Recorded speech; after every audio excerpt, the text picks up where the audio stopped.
வணக்கம். இன்னைக்கு நாம பார்க்க போறது வெறும் ஒரு படம் மட்டும் இல்ல.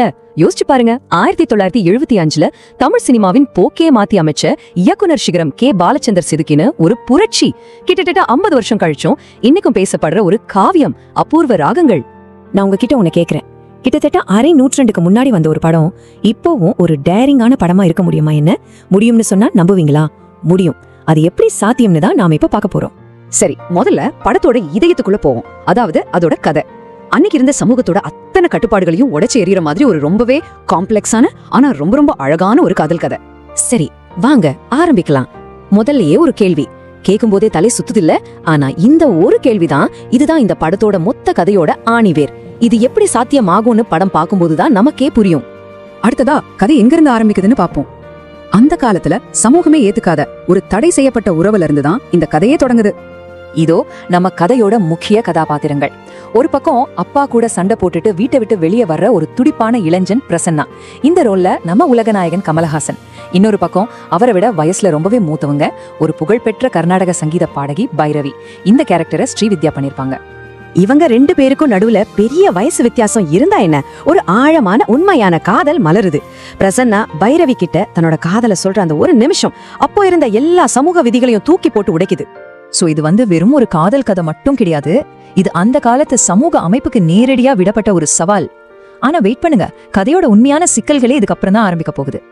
இப்போதான் கதைக்குள்ள ஒரு புது ட்விஸ்ட் வருது. அதாவது கடந்த காலத்தையும் சிக்கலான நிகழ்காலத்தையும் ஒன்னா சேர்த்து ஒரு பெரிய பிரச்சனைய கொண்டு வருது. பிரசன்னாவை பிரிஞ்சு வாழ்ந்த அவனோட அப்பா மகேந்திரன் பல வருஷம் கழிச்சு திடீர்னு என்ட்ரி கொடுக்கறாரு.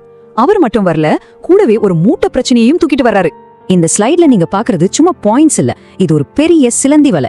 பிரச்சனைகள் ஒண்ணு மேல ஒண்ணு எப்படி பின்னி பிணைஞ்சிருக்குன்னு பாருங்க. அப்பா பையன் சண்டை, அப்பாவுக்கு ஒரு புது லவ், அதுக்கும் பைரவிக்கும் ஒரு கனெக்ஷன். அப்பா போதும்டா சாமின்னு நினைக்கிறப்போ படம் அடுத்த கொண்டே தூக்கி போடுது. மனசேய நுறுக்கிற மாதிரி ஒரு புது நெருக்கடி வருது. இதுக்கு மேல என்னங்க சோகம் வரப்போகுதுன்னு நாம நினைப்போம் இல்லையா? ஆனா இருக்கு, அதை விட பெருசா ஒண்ணு இருக்குன்னு கதை சொல்லுது. ஆமாங்க, பிளட் கேன்சர். இந்த ஒரு விஷயம் படத்தோட மொத்த டிராமாவையும் உச்சத்துக்கு கொண்டு போகுது. திடீர்னு வந்த இந்த நோய் எல்லாத்தையும் களைச்சு போற்றுமோங்கிற பயத்தை உண்டாக்குது. இந்த உயிருக்கே ஆபத்தான நோய் வந்த உடனே நிலைமை தலைகீழ மாறுது. நேரம் வேகமா போயிட்டே இருக்கு. இது அவங்கள சாதாரணமா யோசிக்கவே முடியாத சில முடிவுகளை எடுக்க வைக்குது. ஓகே, இப்ப கதை இருக்கட்டும். இந்த மாதிரி ஒரு கனமான கதைக்கு உயிர் கொடுத்த நடிகர்களை பத்தி பேசுவோமா?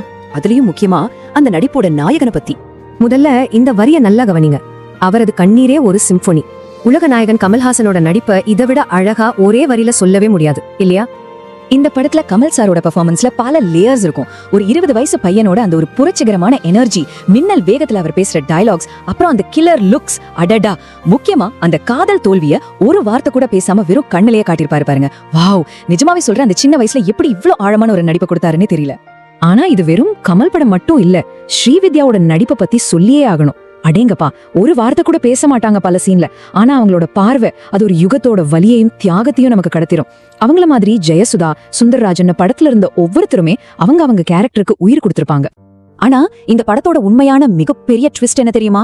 அது கதையிலயோ கேரக்டர்ஸ்லயோ இல்ல, அது தமிழ் சினிமாவுக்கு கிடைக்க போற ஒரு புத்தம் புது முகத்துல தான் இருந்துச்சு. ஆமாங்க, தமிழ் சினிமாவின் அடுத்த சூப்பர் ஸ்டார், தலைவரோட அனல் பறக்கிற என்ட்ரி. பாலச்சந்தர் சார் ரஜினிகாந்தை எப்படி அறிமுகப்படுத்தியிருக்காருன்னு பாருங்களேன். முதல்ல ஒரு பாட்டுல ஒரு டிஸ்கோ ஜாக்கியா சின்னதா வந்துட்டு போவாரு, நம்மளும் மறந்துடுவோம். ஆனா கிளைமேக்ஸ்ல யாருமே எதிர்பார்க்காத நேரத்துல மறுபடியும் என்ட்ரி கொடுப்பாரு. அவர் பேசுறதெல்லாம் அப்புறம் ஒரே ஒரு பார்வை பாப்பாரு பாருங்க. அந்த ஒரு பார்வை மொத்த படத்தோட போக்கியை மாத்தி கதையவே வேற லெவலுக்கு கொண்டு போயிரும். என்ன ஒரு மாஸ்டர் ஸ்ட்ரோக் இது! பாக்குறதுக்கு இது ஒரு சின்ன ரோல் மாதிரி தெரியலாம், ஆனா ரஜினிகாந்த்ங்கிற மாபெரும் கலைஞரோட சினிமா வாழ்க்கையில இதுதான் மிக முக்கியமான டர்னிங் பாயிண்ட். சொல்ல போனா இந்திய சினிமாவுக்கே கிடைச்ச ஒரு பொக்கிஷம்னு இந்த காட்சியை சொல்லலாம். சரி, இந்த நடிப்பு, கதை, ட்விஸ்ட், இது எல்லாத்தையும் ஒன்னா கோர்த்து ஒரு அழகான மாலையா மாத்தின இசை அப்புறம் இயக்கம், அதை பத்தி கொஞ்சம் பாப்போம். MSV சார் அவரோட இசை இல்லாம இந்த படம் நிச்சயம் முழுமை அடைஞ்சிருக்காது. இதுல வர்ற பாட்டெல்லாம் வெறும் பாட்டு இல்ல, அது ஒவ்வொரு கேரக்டரோட மனநல, அவங்களோட வலிய, சந்தோஷத்தை, காதல எல்லாத்தையும் அப்படியே நம்ம மனசுக்குள்ள கொண்டு வர்ற ஒரு மேஜிக். படத்தோட தலைப்புக்கு ஏத்த மாதிரியே இதுல இருக்கிற ஒவ்வொரு பாட்டும் நிஜமாவே ஒரு அபூர்வ ராகம்தான். தமிழ் சினிமா வரலாறுலயே மிக முக்கியமான மனச உறைய வைக்கிற கிளைமேக்ஸ்ல இதுவும் ஒண்ணு. படத்தோட கடைசி சில நிமிஷங்கள் உண்மையிலேயே மூச்சு முட்டும். வார்த்தைகளையே கத்தி மாதிரி பயன்படுத்தி 2 பேர் பேசிக்கிற ஒரு காட்சி வரும். தியேட்டர்ல பார்த்தவங்க ஒரு நிமிஷம் உறைஞ்சு போயிருப்பாங்க. அப்பதான் அந்த புகழ் பெற்ற அந்த வசனம் வரும், உன் மகள் எனக்கு மாமியாராக போகிறாள், என் மகன் உனக்கு மாமனாராக போகிறான். இந்த ஒரு வரியில படத்தோட மொத்த சிக்கலும் வெடிச்சு சிதறும். யோசிச்சு பாருங்க, எவ்வளவு பெரிய இம்பாக்ட். சரி, படம் ரிலீஸ் ஆகி கிட்டத்தட்ட 50 வருஷம் ஆச்சு. இன்னைக்கும் நாம ஏன் இந்த படத்தை பத்தி பேசிட்டு இருக்கோம்? என்ன இருக்கு இதுல அவ்வளவு ஸ்பெஷல்? ஏன்னா இது வெறும் ஒரு கிளாசிக் படம் மட்டும் அல்ல, இது ஒரு கல்ச்சரல் மொமெண்ட். 1975ல எவ்வளவு போல்டாவும் ஃப்ரெஷ்ஷாவும் இருந்துச்சோ அதே மாதிரி இன்னைக்கும் இருக்கு. அதனாலதான் இதுக்கு 4 ஸ்டார் ரேட்டிங் தாராளமா கொடுக்கலாம். சரி, இவ்ளோ தூரம் பேசிட்டோம். ஆனா முக்கியமான கேள்வி ஒண்ணு இருக்கு. இப்ப இருக்கிற காலகட்டத்துல எதுக்காக நாம இந்த பழைய படத்தை பார்க்கணும்?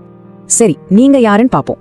நீங்க ஒரு தீவிர கமல் ரசிகரா, இல்ல தலைவரோட ரசிகரா, இல்ல ஒரு நல்ல ரொமான்டிக் படம் பார்க்கணும்னு நினைக்கிறீங்களா, இல்ல MSVயோட பெரிய ஃபேனா, இல்ல சினிமா கத்துக்கிற ஒரு ஸ்டூடெண்டா? நீங்க இதுல யாரா இருந்தாலும் சரி, இந்த படம் உங்களுக்கு ஒரு மிகப்பெரிய ட்ரீட். ஞாபகம் வச்சுக்கோங்க, இது வெறும் ஒரு படம் இல்ல, இது ஒரு பாடம். கடைசியா ஒரே ஒரு கேள்வி.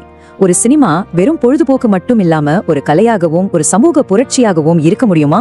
முடியும்னு அபூர்வ ராகங்கள் நெஞ்சு நிமிர்த்தி சொல்லுது. நீங்க என்ன நினைக்கிறீங்க?